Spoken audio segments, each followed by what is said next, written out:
Hi there, everyone. Karen Roby and Veronica Combs here for Tech Republic, and we're talking today about making indoor spaces healthier through the use of IoT sensors. And Veronica, this is obviously very relevant as we're all trying our best to keep the transmission of COVID-19 down to a minimum any way possible, and IoT can really play a big part here. Yes, it can. So we all know how humans have to change our routine, right? Masks and social distancing and working from home, online education. And really building managers have to make some of these same changes in response to the virus. Scientists are still debating exactly, about aerosols and what's it mean to be in an enclosed space. But some of these building managers that have adopted more sophisticated controls can make some of these recommended changes. So like the World Health Organization said that if possible, you should open a window. You can't always do that in some modern buildings or old buildings either. But if you can't open a window, then you should use 100% outside air to refresh the air. So, if you have kids in a classroom all day or people in a conference room, you want to turn that air over. And so some of these more modern systems can do that. I talked to Delta Controls and also Schneider Electric, and both of them have done a lot of smart building work. And it's not just about air management, it's also temperature and lighting. And with these sensors that they have around the building, they can also monitor density. So maybe a room is only supposed to have 14 people in it with social distancing practices in place. And so the sensor can track when it gets to 15 and send an alert. So the teacher doesn't have to sit there and count, or, the office manager doesn't have to play, police officer to get people to get out if it goes over capacity. So these systems that were built for managing, like I said, lights and blinds and temperature can also help, keep the air healthier and monitor who's in the room and how many people in the room and how long they've been there.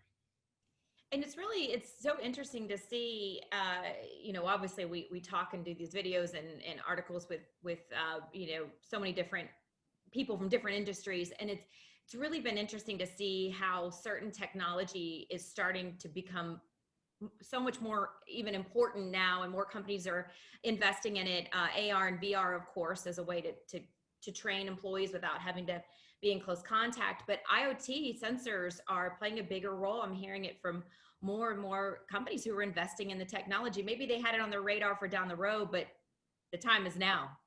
Exactly. That's exactly right. And companies that, it's something sounded like a nice to have. Well, do I really need a thermostat in my ceiling that's also tracking these other components? But if you have that in place, then you can open your office up in a safer way, and you can control your building in a safer way as well.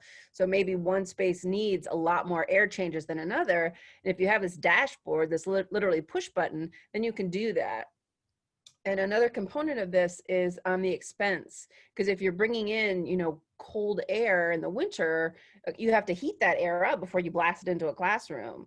And so if you know who's in the building when, you can even customize those air changes to save money, but still keep the building safe for everyone. So yeah, it's definitely the companies that thought ahead, made the investment, didn't wait until everyone else was doing it. They could see that these changes would be important and go ahead and make them. Yeah, because certainly it's become everyone's mission, no doubt, to find ways that we can still be together safely. And that's not an easy thing to do, especially when you think about schools, especially when you said that. That wasn't top of mind at first, when I think about a building manager with people working in there, but schools are definitely one of those big challenges, I'm sure. Right. And some of them are older. In my research for this article, it said up to 30% of schools in the United States don't have full air conditioning in their buildings. So Wow. they wouldn't even be able to like cool outside air, use it. And so when I was talking to Delta Controls, they said that is a big part of their business, is making sure these advanced systems can work in older buildings, make them backwards compatible, as you might say. And so not only do you need the sensors, but obviously you need good connectivity. So, a sensor in the far corner of the building can get that data back to the person in the main office or in the control room or wherever that person might be. So schools and office buildings have to think about the sensors, but then also connectivity and making sure you can get that data and analyze it and then make decisions. Like with all data projects, it has to tell you what to do, or it has to give you some way to change your behavior. Otherwise, it's just a bunch of data. Right, right. Wow, so many challenges that we're facing, that we never ever thought that we would have to take on, so many different ways. Well, Veronica, I certainly appreciate you talking with me about this today, and your full article, of course, up on Tech Republic, and we hope all of you will check it out. Thanks for watching.